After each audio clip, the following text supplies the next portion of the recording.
Hello friends, welcome to my YouTube channel Law Clarify. In this video, I will discuss section 10 of CPC, which talks about stay of suit and which also known as principle of res sub judice. Section 10 की हम bare act को language समझने से पहले एक illustration को समझेंगे, जिससे कि हम इस सेक्शन को इजीली तरीके से समझ पाएंगे। तो आइए स्टार्ट करते हैं। सपोज करिए ए ने बी के अगेंस्ट सूट फाइल किया है ब्रीच ऑफ कॉन्ट्रैक्ट को लेकर इन प्रयागराज सिविल कोर्ट में।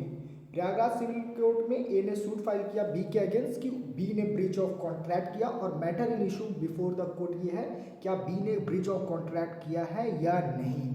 ठीक है, सेम कॉज ऑफ एक्शन को लेकर ए ने another suit Lucknow civil court में फाइल कर दिया कि बी ने ब्रीच ऑफ कॉन्ट्रैक्ट किया है। तब ये सेक्शन एक्शन में आता है और लखनऊ सिविल कोर्ट को बार कर देगा कि आप इस सूट को हियर नहीं कर सकते because of same cause of action पर सेम मैटर जो है वो इलाहाबाद कोर्ट सिविल कोर्ट में पेंडिंग है सेम पार्टीज के अगेंस्ट।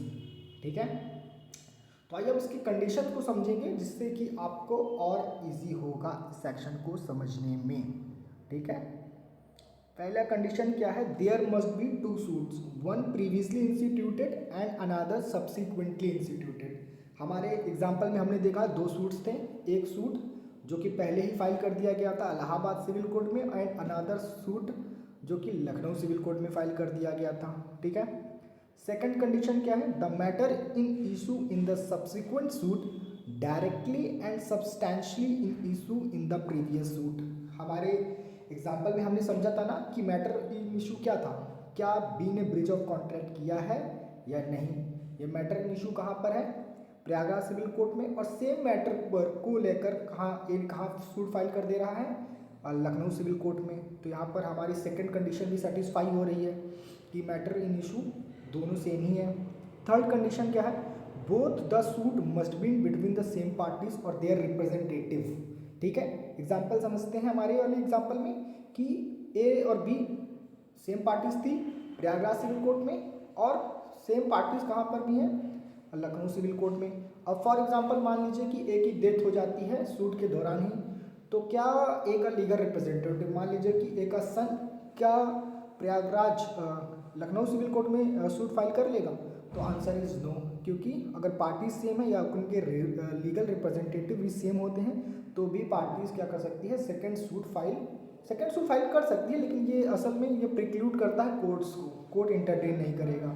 सूट तो फाइल कर देगी पार्टीज, बट सूट जो लखनऊ सिविल कोर्ट है वो इंटरटेन ही नहीं करेगा, क्योंकि ये सेक्शन प्रिक्लूड करता है कोर्ट्स को, ना कि पार्टीज को। पार्टीज तो सूट इंस्टीट्यूट कर ही सकती हैं। ठीक है, तो हो गया ये थर्ड कंडीशन। और फोर्थ कंडीशन क्या है, the previously instituted suit must be pending in the same court in which the subsequent suit is brought और in any other court in India और in other court beyond the limit of India established is continued by the central government and before the supreme court.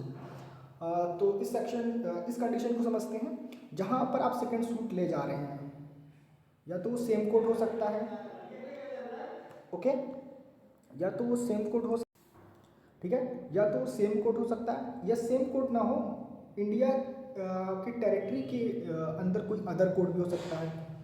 ठीक है, या तो same court होगा या तो कोई इंडिया के अंदर कोई अदर कोर्ट हो सकता है, या तो इंडिया टेरिटरी के अंदर तो नहीं है वो कोर्ट, बट वो court beyond the territory of India है, बट वो कोर्ट जो है वो इस्टेब्लिश और कंटिन्यू किया जा रहा है सेंट्रल गवर्नमेंट ऑफ इंडिया के द्वारा, तो भी क्या होगा, ये सेक्शन एप्लीकेबल हो जाएगा। यानी आप जो फॉरेन में सिचुएटेड कोड है ना इंडिया का, तो आप वहाँ भी क्या कर सकते हैं, तो वो भी कोर्ट के पास अथॉरिटी नहीं होगी कि उस सूट को हियर कर सके या इंटरटेन कर सके। ठीक है, और या तो फिर बिफोर द सुप्रीम कोर्ट हो सकता है। आइए इसके जो लास्ट कंडीशन है, सच party must be litigating under the same title और इन बोथ सूट। ठीक है, बिट द सूट लिखा है, जैसे आपका बोथ द सूट होना चाहिए यहाँ पर। तो फिफ्थ कंडीशन देखिए, फिफ्थ कंडीशन ये था, the court in which the previous suit is instituted must have jurisdiction to grant the relief claimed in subsequent suit. Example में समझते हैं। एग्जाम्पल के लिए समझिए कि ए ने बी के अगेंस्ट सूट फाइल किया और ए ने क्लेम किया कि मुझे 10 लाख का एज अ कंपनसेशन मिले, और जो इलाहाबाद सिविल कोर्ट है, मान लीजिए कि उसके पास जुडिक्शन है 5 लाख तक की, तो क्या वह कोर्ट हियर कर पाएगा? तो नहीं, इसका आंसर नो। यानी प्रीवियस सूट आपने जहाँ इंस्टीट्यूट किया है उस कोर्ट के पास रिलीफ ग्रांट करने की जुडिक्शन होनी चाहिए, जो कि प्लेंटिफ ने क्लेम किया है। और लास्ट कंडीशन 6th की पार्टीज क्या होनी चाहिए सेम टाइटल में सूट, वो पार्टीज दोनों सूट में क्या होना चाहिए, पार्टीज जो लिटिगेटिंग करनी चाहिए इन the same title. Same title mean same capacity, ठीक है।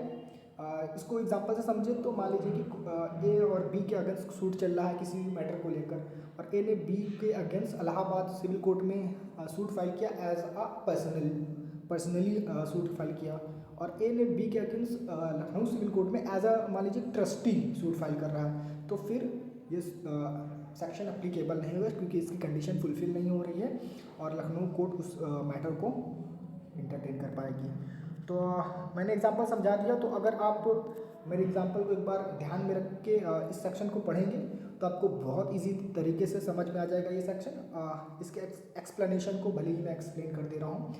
एक्सप्लेनेशन बोलता है the pendency of a suit in a foreign court does not preclude the court in India from trying a suit founded on the same cause of action।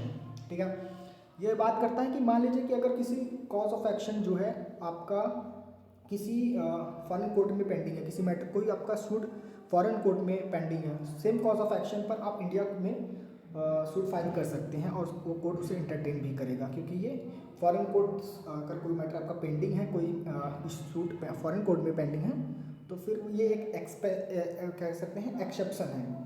तो I hope आपको समझ में आ गया होगा। Thank you for watching.